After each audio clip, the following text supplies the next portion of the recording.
Good evening and welcome to Mining the Riches of the Parsha. Tonight is Thursday night, May 12th, 2022, and it is such a great pleasure to be together with you tonight, to be able to study together, and I'm grateful to every one of you for making the time to join me tonight. This week's Torah portion, the Parsha of Emor, contains the mitzvah of Sfiras HaOmer, counting the Omer, which we are in the middle of completing. This past day, coming to an end now, but this past day has been the 26th day of the Omer. We're right in the middle. Next week, Wednesday night and Thursday, is Lag BOmer, the 33rd day of the Omer. Lag means 33. Lamed stands for 30. Gimel stands for 3. Lag stands for 33. It is the 33rd day of the Omer. That's next Wednesday night and Thursday. And it's a very special and unique day. Now, this holiday of Lag BOmer next week can be enjoyed superficially. This is an open invitation. Please join us at ADATH on Thursday at 5 p.m. We're having a barbecue. It'll be a lot of fun. Information is on our website. Sign up. We'd love to have you.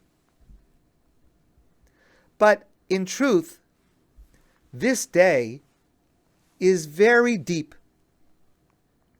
And so it's worthwhile to take some time tonight to examine a number of the aspects and layers of this complex holiday that's coming next week. So let's begin. Not at the beginning. Let's start in the middle.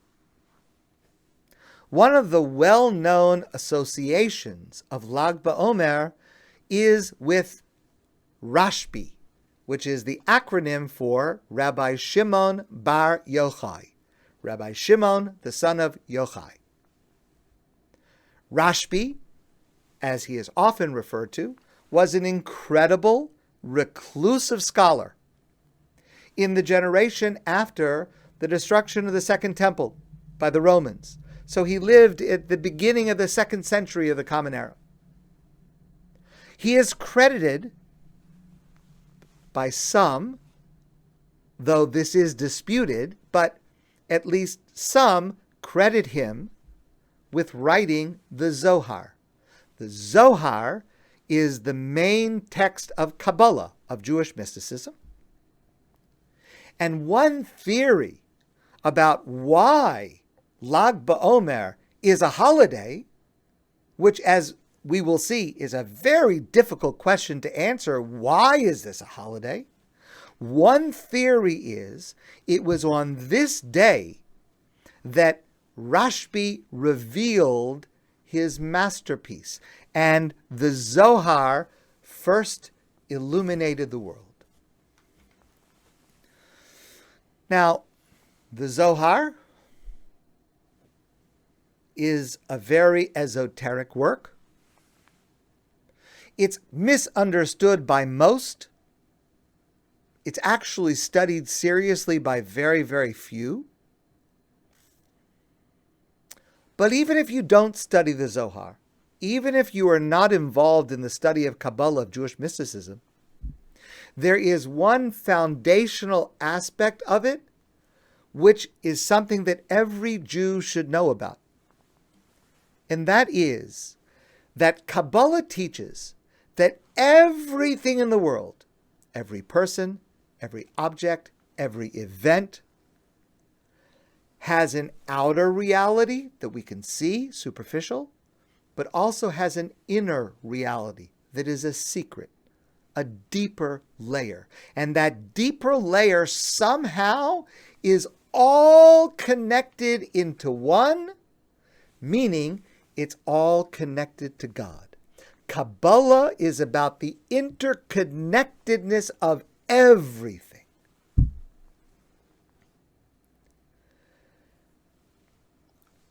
Listen to how Sivan Rahav Meir expresses this. Even without being Kabbalists, this day calls upon us to adopt a more inner look at things, at the Torah, because on the surface, We see the stories on the surface, but there is, as we know from our studies together, there is so much more depth when we look at it in a more advanced manner. At reality around us, there is a superficial view. Very often the media highlights this superficial view, but we all know there are deeper realities to everything around us, to everything that happens. And the same is true with each other. We look at someone, we may think that we know them, we may think that we know what their experience is like, and yet we should know by now, we have no idea. People have depth to them, and very often, I would say most of the time, one person has no idea of what another is really and truly going through. This is a day when we are reminded that most of reality is actually invisible below the surface. And therefore, we should make an effort to pay attention to it and to try to understand it, not simply accept what's there on the superficial level. So if that's a 60-second introduction to Kabbalah, Jewish mysticism, let's take this approach for Lag BOmer itself. And let's try to see the inner complexity, the deeper ambiguity of this day and the lessons that we can derive from it. I must tell you that I love Lag BOmer. I'm looking forward to it as I do every year. And one of the reasons I love it is because everything about it is unclear, contradictory, and problematic. Starting with the name, Lag BOmer. Now that name does not actually make sense, and I'll explain what I mean. Among Jews, there are two different ways to count the Omer. A person could say about last night, it was the 26th day, Omer, of the Omer. Or a person could say, last night was the 26th day, Omer, in the Omer. And in fact, if you go around the world, some congregations and people will say Omer, and some people will say Omer. Okay, that's okay. Different customs, different wordings in different places. It doesn't change the meaning, really. We know what we're saying, but it's a slight nuance of difference, which should be explored for another time. But here's what's curious. Even those places that count the Omer by saying Omer, for example, ADATH and most Ashkenaz shuls, most Ashkenaz places will say the bracha so-and-so day Omer of the Omer. But even those places like us, when we get to the 33rd day, when we count the Omer for the mitzvah, we will say the 33rd day Omer of the Omer, like we do for all the days. But the holiday we call BOmer. Everyone says Lag BOmer. Why do we call it Lag BOmer if in fact we ought to be calling it Lag Omer? And yet, universally, it's called Lag BOmer, even though that's not the word that we use when we count. All right, there are a number of reasons given to this problem, and we'll leave that for another time. It's just one minor aspect of the mystery of this day. Lag BOmer is not mentioned anywhere in the Talmud. There is no reference anywhere to anything special about the date, 33rd day in the Omer. Nor during the period of the Gaonim, the centuries just after the Talmud, the early medieval period, no mention of Lag BOmer at all, not until we get to the late 13th century. In the late 13th century, we have the earliest mention of a date, something specific about this date on the calendar, Lag BOmer, and we find it in the writing of Meiri. Now, Meiri was a medieval classic commentator to the Talmud. He lived in Spain. He wrote his work as a commentary to the Talmud. So first, let's look at this passage in the Talmud, and then we'll see what Meiri says in commenting on it, where he, again, for the first time that we know of, mentions this date of Lag BOmer. Let's start with the Talmud.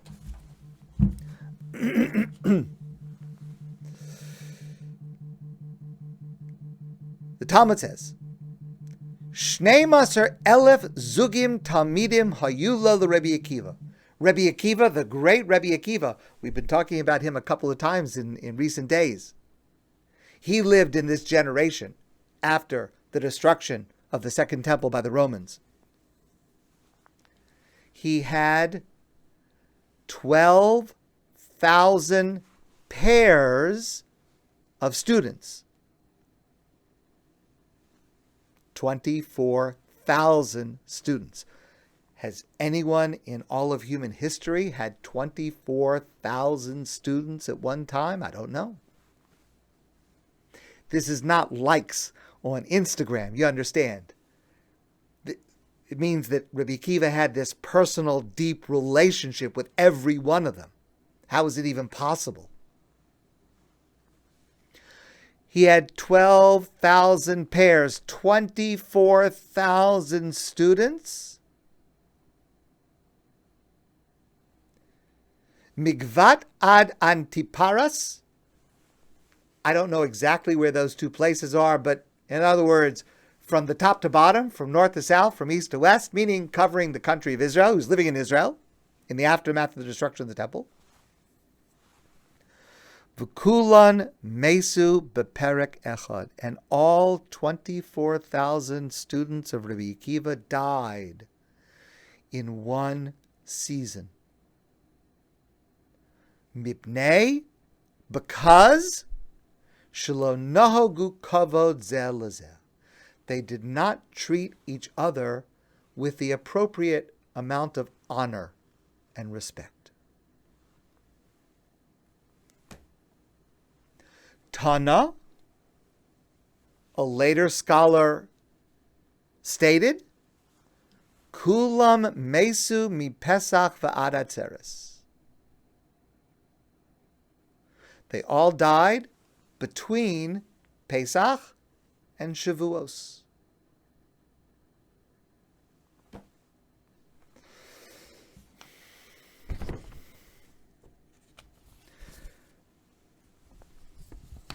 There are so many questions that are raised by that passage.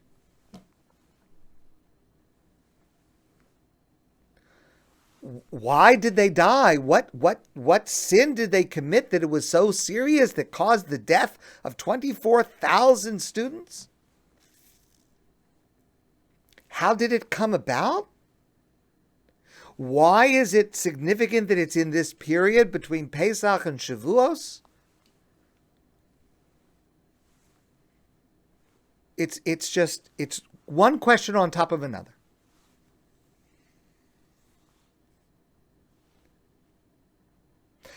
And keep in mind, these are students of Rebbi Akiva whose motto in life was Ve'ahavta l'reacha kamocha. Love your fellow as you love yourself. Zeklal gadol b'Torah. This is the most important lesson that the Torah teaches. And he had 24,000 students who did not show the proper honor and respect each other. How is it even possible to imagine such a thing? Okay, question on top of question on top of question. Let's now turn to the Meiri. The Meiri is writing in the late 1300s. And listen to what he says. He says, "V'kabbalah biyad gaonim." There is a tradition that comes from earlier. We don't find any mention of this earlier. This is the first mention that we find of it. Shebiyom lamed gimel ba'omer, that on the 33rd day of the Omer, this is the first mention of that date as a specific date of note. Paska Hamisa. No one died. On that day, 24,000 over a period of about 6 weeks, from the end of Pesach to the beginning of Shavuos is about 6 weeks. 24,000, I mean, just work out the math, how many funerals that is per day. There was one day nobody died. Okay, that's quirky, that's curious, interesting. Of course, it means that every single other day, many, many people died, but on one day, no one died. And because of that, we have the custom, shelo lihis anosbo. Shelo lihis anosbo. We don't fast on that day. We don't treat it like a sad day. Okay? So, we don't utilize that day if something terrible happens and you might think to yourself, maybe we should proclaim a fast day. We don't proclaim that day as a fast day. Okay? That's something.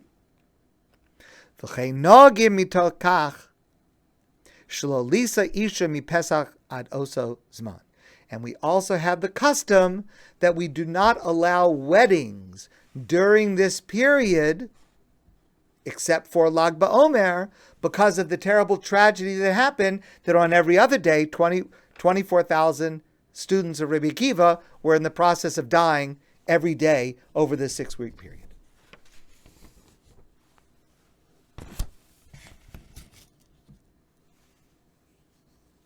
Now, that's in the 13th century. Coming forward to the 1500s, in Shulchan Aruch, Code of Jewish Law by Rabbi Yosef Cairo, quotes the same ruling, that on Lag BOmer, we're not allowed to fast, we're not allowed to treat it like a sad day, and also, we are allowed to shave, we're allowed to get a haircut, and we're allowed to have weddings. Because many people do not do those things for the entire period between Pesach and Shavuos. On Lag BOmer, you could take a shave. On Lag BOmer, you could cut your hair. On Lag BOmer, you could have a wedding.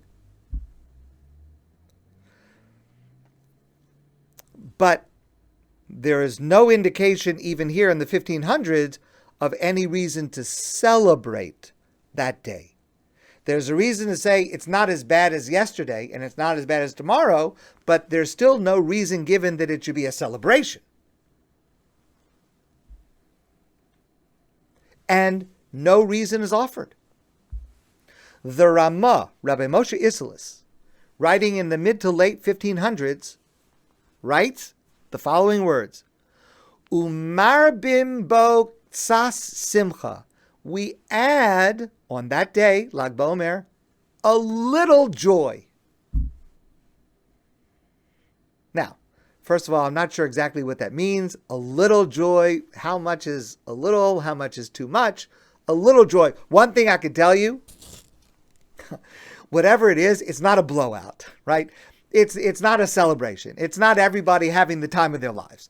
Something, whatever you're going to call a little bit of joy. And by the way, no reason is given here either. No reason. What? Why should there be a little joy? Nothing. It's a riddle. It's a mystery. And it is only recently, in modern times, that it has become a wild celebration, especially in Israel. And also, only in the modern era is any connection drawn to Rashbi, Rabbi Shimon Bar Yochai. That idea that I mentioned to you, that maybe we celebrate on Lag BOmer because Rashbi unveiled his Zohar, or there's some other opinions, it's the yahrzeit of Rashbi, or some other reason. No such reason is mentioned by anyone until the modern period. But these associations have been embraced and are celebrated with great enthusiasm, especially in Israel, but in all parts of the world.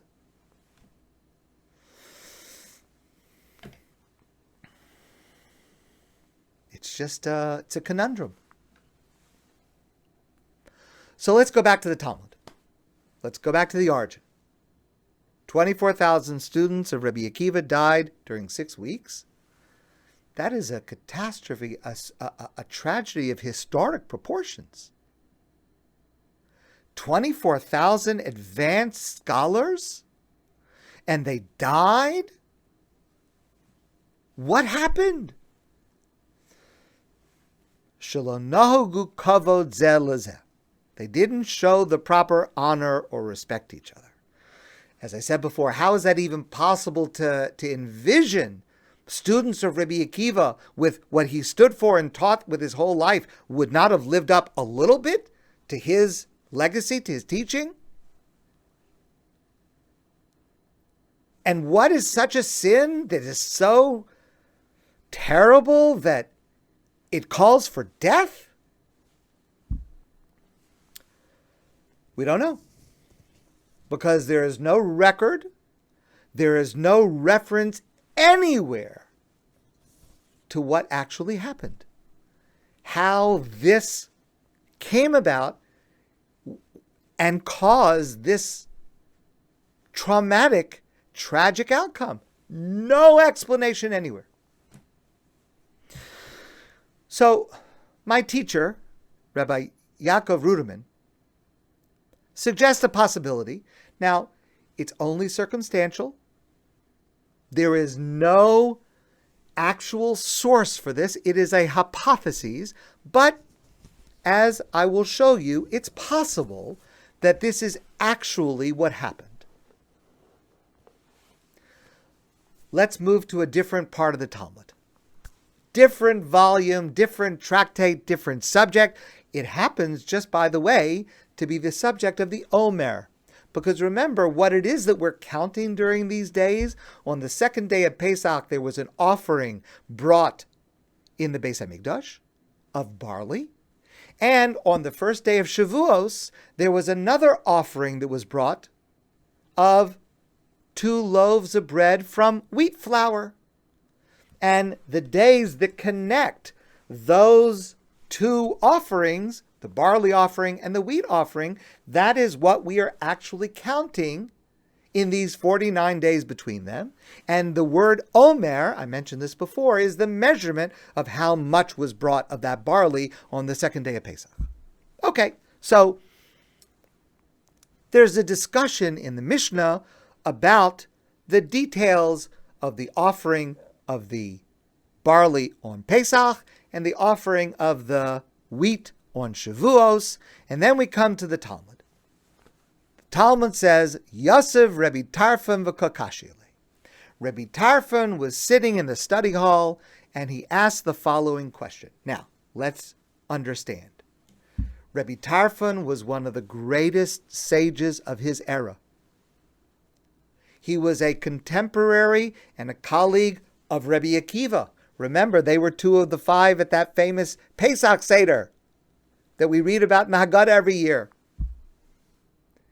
Rebbi Tarfon was among the greatest, the most advanced, the most respected in the whole world at that time. And he asked a question. It's a technical question. The details of the question do not concern us right now.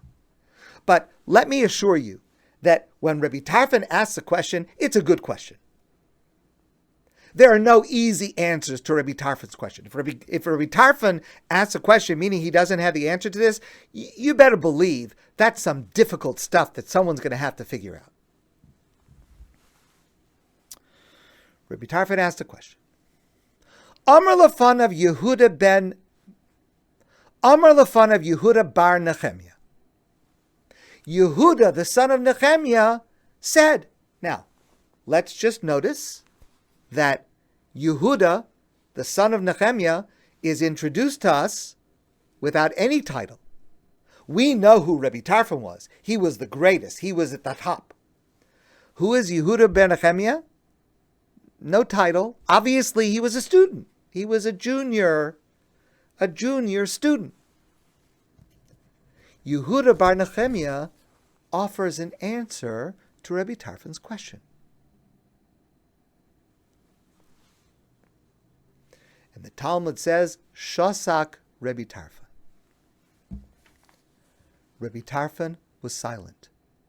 Meaning, this junior scholar, this Boychik, had been able to answer a question that the great Rebbi Tarfon was not able to answer. It's an amazing achievement.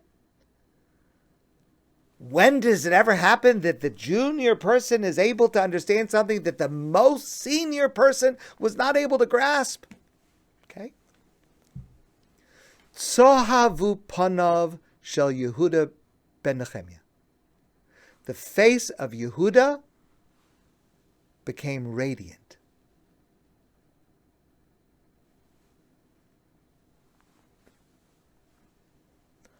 Amar lo Rebbi Akiva. Rebbi Akiva said to this person, Yehuda, so remember, Rebbi Akiva is the colleague of Rebbi Tarfon, and it seems pretty clear from the context that Yehuda ben Nehemiah is the student of Rebbi Akiva. Rebbi Akiva said to his student, Yehuda,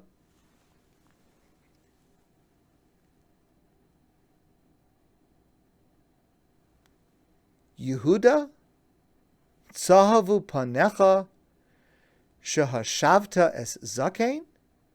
Yehuda, did your face just become radiant because you outsmarted the great Rebbi Tarfon? Is that why I can see that you're so elated, you're so ecstatic because you bested Rebbi Tarfon? To Mahani, im tarich yamim, I would be astonished if your life continues for a long time. Now, all the commentators point out, Rebbi Akiva is not, God forbid, saying some kind of curse that he hopes, God forbid, that this student will lose his life. God forbid. He's just saying, I just don't see how a person who would take joy in besting one of the great scholars, one of the greatest scholars, I just don't see how that person is going to live a long time. Next clue. Amar Rebbi Yehuda b'Rebbi Eloi. This is Rabbi Yehuda says, Osa Perek Pros HaPesachaya. That incident happened just after Pesach. Kishalisilat Seres, when I went back to that place for Shavuos, this is Rebbi Yehuda, right, one of the main scholars. Rebbi Yehuda says, when I went back to that place where this happened for Shavuos, Sha'alti Achrav, I asked somebody, how is Yehuda ben Nehemiah doing? V'amru li, and they said to me, Niftar v'holach lo. He passed away.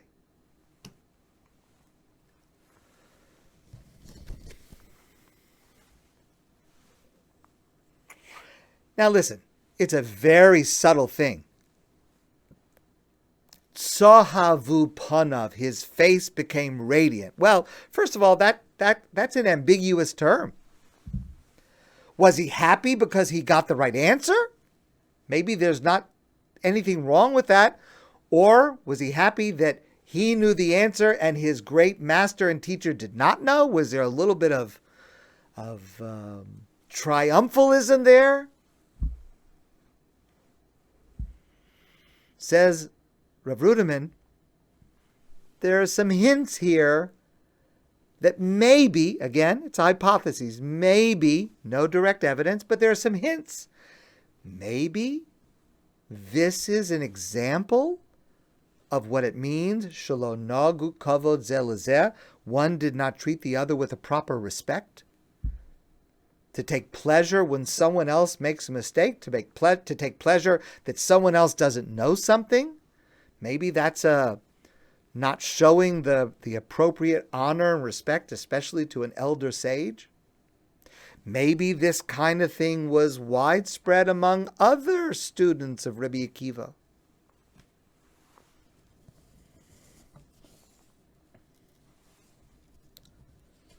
Certainly, it's a lesson, whether this is the story or not, it is a lesson we need to take to heart. One of the great scholars of the previous generation was Rabbi Aaron Cutler.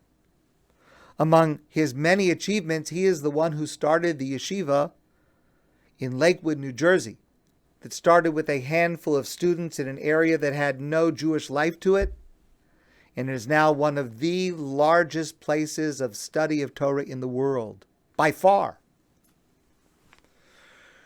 Rabbi Aaron Cutler once announced to his students, "I'm celebrating today. Today's a holiday," because for years there was a certain passage in a certain book, and I had a question, and I was trying to figure out the answer to this question, and today I figured it out. I have an answer to this question that I've been carrying around for years. Today's a celebration. Today's a holiday. But then he added, "I was only privileged to find a solution to this question which I've been chasing for years, because not once in those many years did it occur to me that the problem laid with the author. I always understood the problem was my lack of understanding."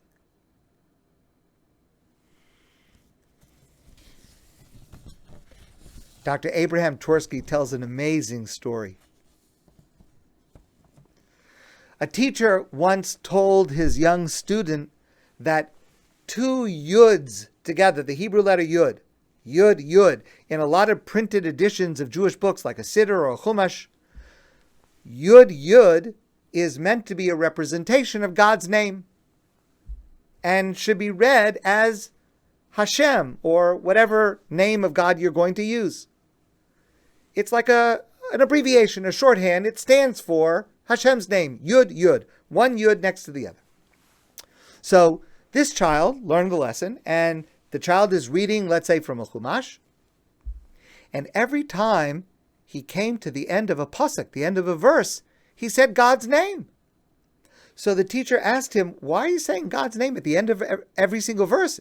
God's name is not the last word in every single verse."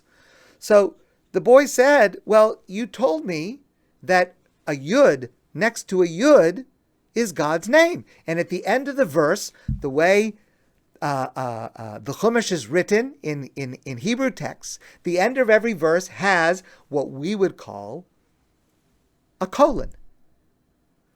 One dot on top of the other dot. And that indicates, in English grammar, we would use a period.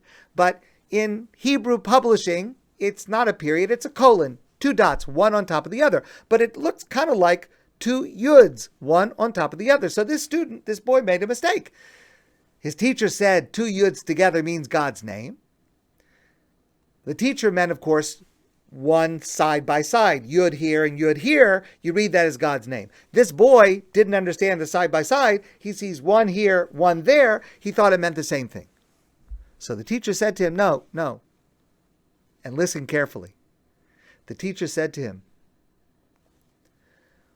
when you see two yuds or yids, Jews, standing side by side, treating other with respect, that represents the divine presence.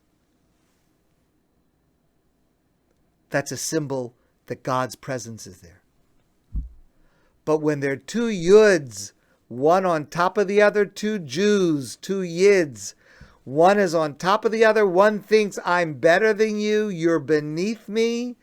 When that happens, that does not bring God's presence.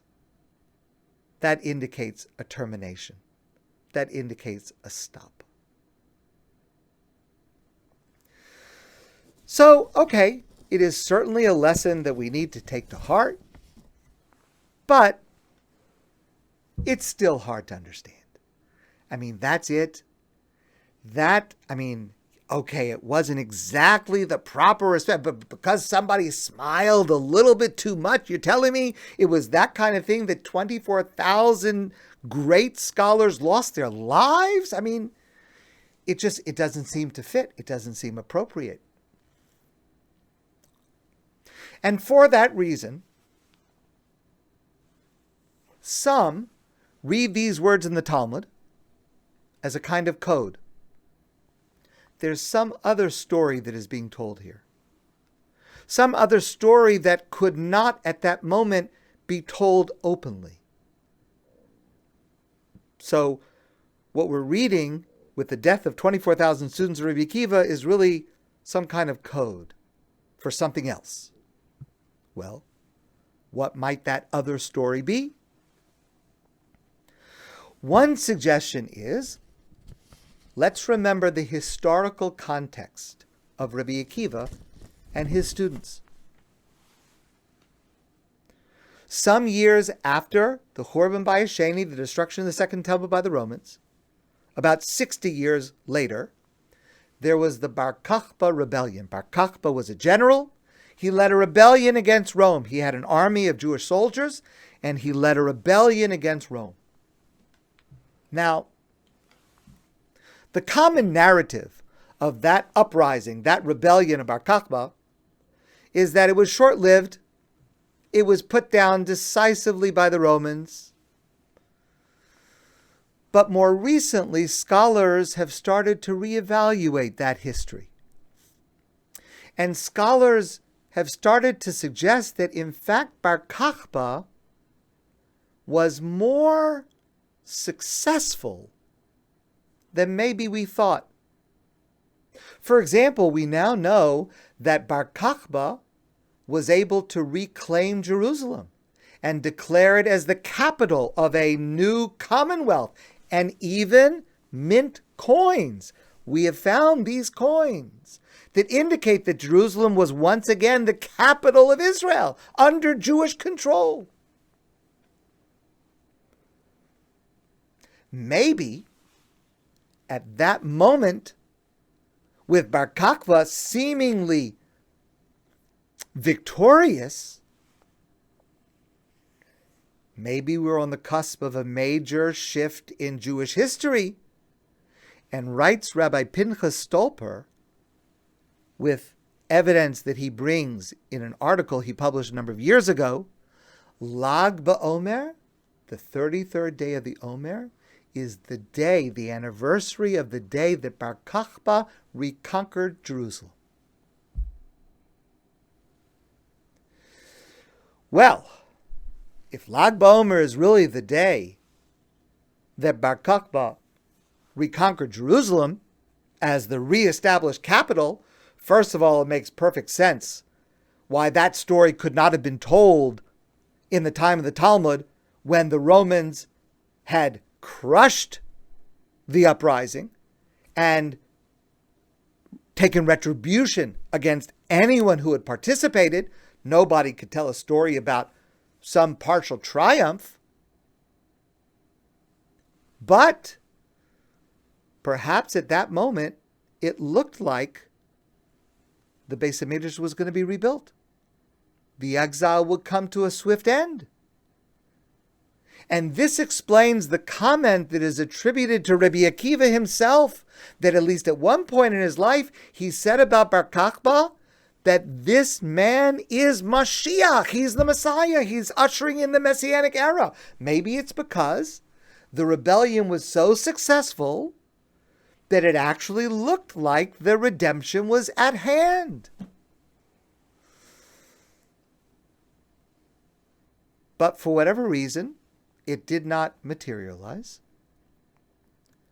Perhaps the 24,000 students who died were actually 24,000 soldiers of Bar Kokhba, killed by the Romans as they viciously put down the rebellion of Bar Kokhba, turning out the light on any quick redemption or rebuilding of Jerusalem. Again, there is no firm source for this. It's a hypothesis that would explain both the sadness of the season, these aspects of mourning that we have between Pesach and Shavuos, and the ebullient joy of this day of Lag BOmer, that part would fit in. But again, there's no evidence. No proof, just conjecture. So let's now turn to a completely different approach on the celebratory nature of Lag BOmer amidst the gloom of what happened to Rebbi Akiva's students. Let's look again back to this enigmatic passage in the Talmud, because I have a confession. When I read it to you before, I did not read the whole thing. I left out 2 lines. Let's read it again. Shnei Masar Elef Zugim Talmidim Hayula Rebbi Akiva, Migvat ad Antipras. Rebbi Akiva had 12,000 pairs of students from one end of the land to the other. V'kulan mesu b'perek echad, and they all died in one season. Mipnei shelo nagu kavod zeh lezeh, because they did not treat each other with the proper honor and respect. V'haya ha'olam shamein, and the world was desolate. That's all that scholars there were. There was no one left to study Torah. There was no one left to keep alive the transmission of Torah wisdom from one generation to another. What had began at Mount Sinai and was passed down from each generation was in danger of being obliterated, lost.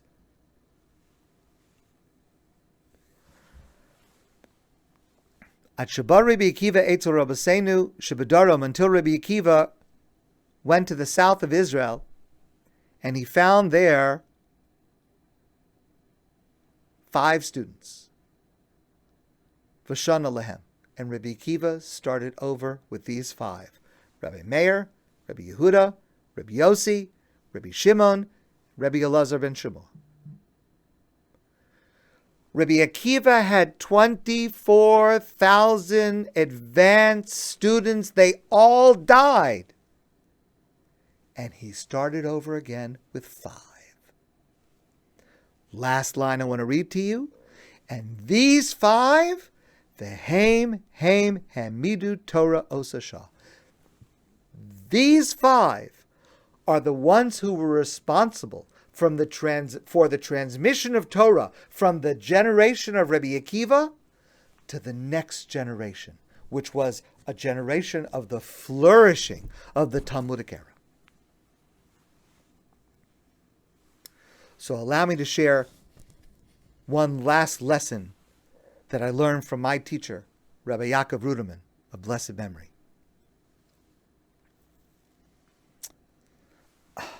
None of us can even imagine what Rebbi Akiva must have experienced to have had 24,000 advanced students and have them all die because they didn't live up to his central message of his life. I mean, surely he must have thought that everything he had done in his life was worthless, that everything he had tried to build was destroyed, that he had accomplished nothing in this world.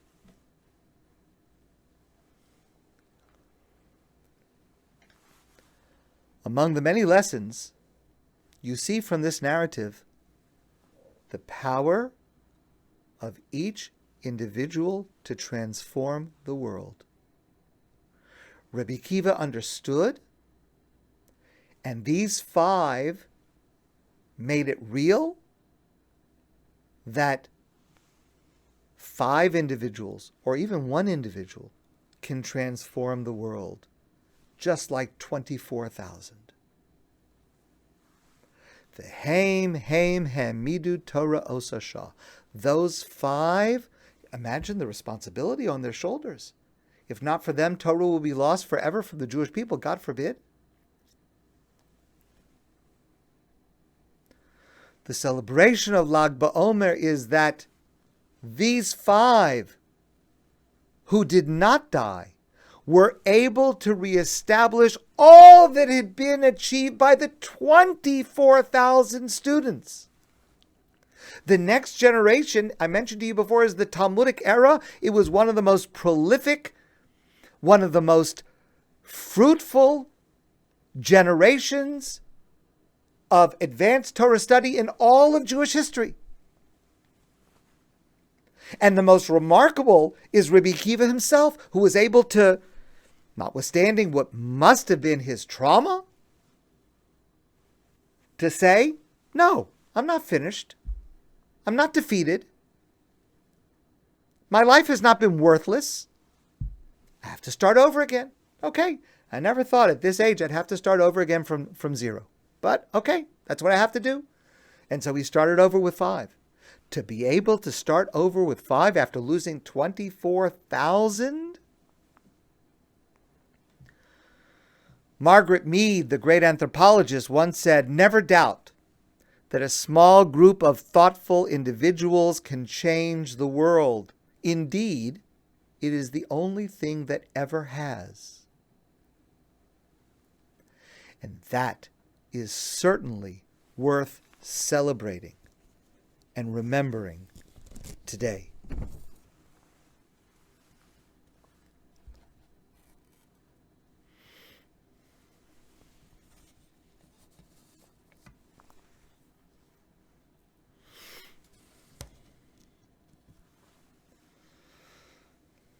Allow me to share one last approach, and we'll end with this. Back to the Meiri, the first one who mentions Lag BOmer. Let's remember his words. Kabbalah b'yad ha'gaonim shebiyom Lag BOmer paska hamisa. On the 33rd day of the Omer, no one died. The day before, many people died. The day after, many people died. On Lag BOmer, on that day, no one died.